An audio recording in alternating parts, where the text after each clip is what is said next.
கர்நாடக மாநிலம் ஆலந்தில் பாஜகவின் வாக்கு திருட்டு தொழிற்சாலை முழுமையாக அம்பலப்பட்டிருப்பதாகவும் ஓட்டு திருட்டுக்கு ஒரு வாக்குக்கு பாஜக 80 ரூபாய் செலவிட்டிருப்பதாகவும் அம்மாநில அமைச்சர் பிரியங்க் கார்கே சாடியுள்ளார். முன்னாள் ஆனந்த் தொகுதி பாஜக எம்எல்ஏ சுபாஷ் கட்டேதார் மற்றும் அவரது மகன் ஹர்ஷனந்த கட்டேதார் ஆகியோர் மீது கர்நாடக சிறப்பு விசாரணை குழு 22,000 பக்க குற்றப்பத்திரிகை தாக்கல் செய்துள்ளது.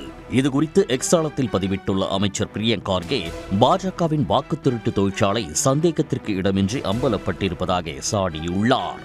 5,994 வாக்காளர்களை நீக்க டேட்டா ஆபரேட்டர்கள், போலி சிம் கார்டுகள், மோசடி ஓடிபி தளங்கள் மற்றும் போலி உள்நுழைவுகள் மூலம் ஒரு முழு நடவடிக்கை எவ்வாறு மேற்கொள்ளப்பட்டது என்பதை குற்றப்பத்திரிகை அம்பலப்படுத்துவதாகவும் அவர் தெரிவித்துள்ளார். ஓட்டு திருட்டுக்கு வாக்காளருக்கு பாஜக தலா 80 ரூபாய் செலவிட்டது நமது ஜனநாயக உரிமையை எவ்வளவு மலினமாக மதிக்கிறார்கள் என்பதன் சான்றாகும் என்றும் அமைச்சர் பிரியங்க் கார்கே குறிப்பிட்டுள்ளார்.